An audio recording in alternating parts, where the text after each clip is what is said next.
In our previous session, we discussed how important it is for a child to be seen, soothed, feel safe, and have that secure attachment with a significant adult.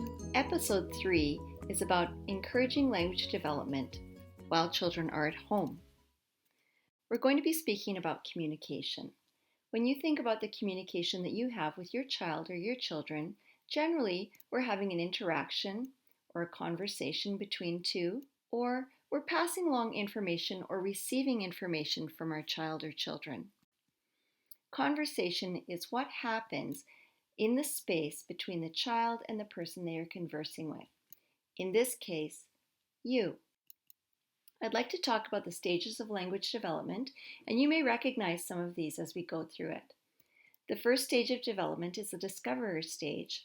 This is the point between birth and a few months of age when the child starts to recognize the parent or the other adults in their environment and starts to go beyond themselves.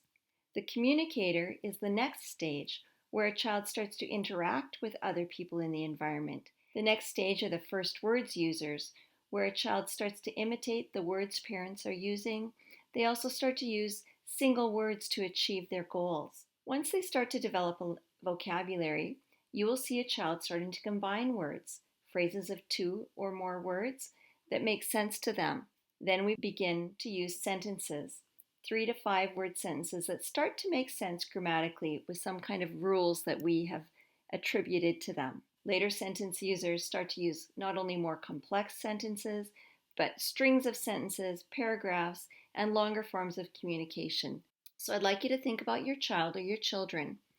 Which language stage is that child or are your children at? How can we encourage their language development? I'm going to go through some ideas of some strategies that you can use. They're probably things that you already do, but maybe you don't do deliberately yet. We're going to build off of our previous episode in talking about following the child's lead.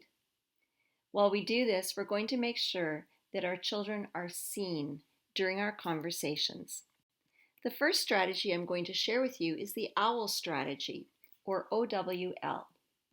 The O stands for observe, the W for wait, and the L for listen.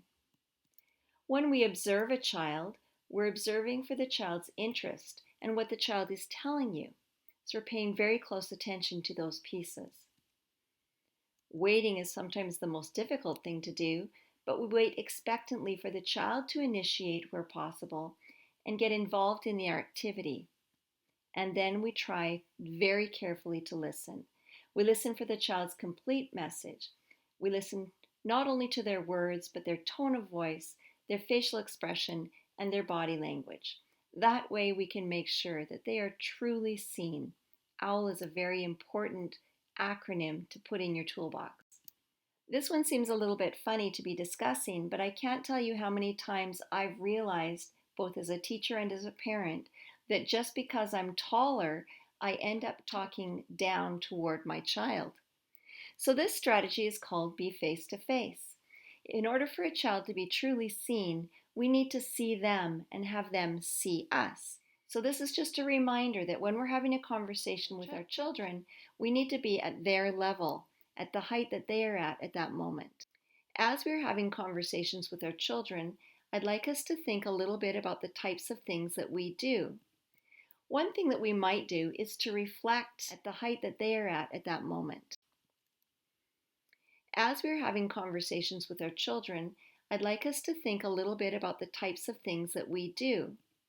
One thing that we might do is to reflect. So how do we reflect? The most apparent thing that we do is we reflect facial expressions. If someone is smiling at us, we smile back.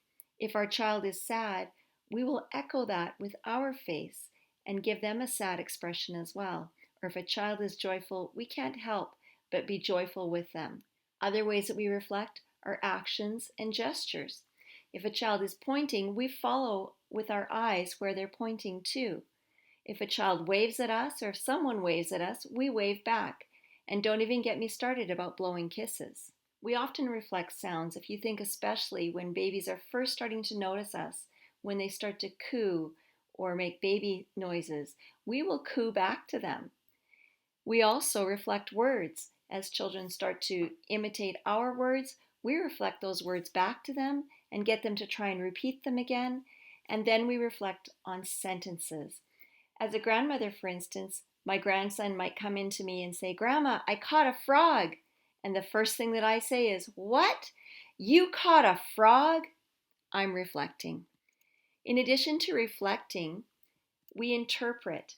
And interpreting is really important when we're in those early stages of language development. If you have a discoverer who's using gestures to indicate what they need, we want to give meaning to that message. So we might say to them, "You want to be picked up? Let me pick you up." Or, "You would like your bottle? Let me give you your bottle." If we have a communicator, then we say it as if he would if he could. So we might say, "Oh, you're asking me for a drink? Let mommy get you a drink." This next stage, the first words user, we say it as he would if he could until he can say it by himself, but we give the full expression, and sometimes we might even give him the words to say. So we might say, "Oh, you would like your drink? Say, 'Drink, please.'" I'd like to speak a little bit then about how we interact and some ways that we might interact more deeply with our children. Sometimes we ask a question. In asking that question, we sometimes will elicit a response, but sometimes we can also shut down the conversation, as in this example where the adult is saying, "What are you doing, Sarah?" And Sarah looks at the adult like, "What does it look like I'm doing?" Another thing we might do is we might instruct. Now, instructing is great. However, sometimes when we instruct, we're not necessarily following the child's lead. So this adult is instructing the child, saying, "Wash your hair on this side now." So the adult is not only leading the conversation, but leading the play. And you can see what possibly might be going on in Sarah's head. "I don't want to wash that side." Something that we might think about, though, is instead of asking a question or giving an instruction, what if we were to make a comment? Here's the example. "Your doll's going to have such clean hair." Opens up the space so that Sarah can add her comment. "Her look pretty." As we are thinking about these conversations in terms of moving children from one stage to the next, for example, moving a communicator to the stage of combiner to the stage of an early sentence user, what we might want to do is give them the next stage. So in this communicator, the communicator is banging the drum. We might give the words for banging, like boom, boom, boom.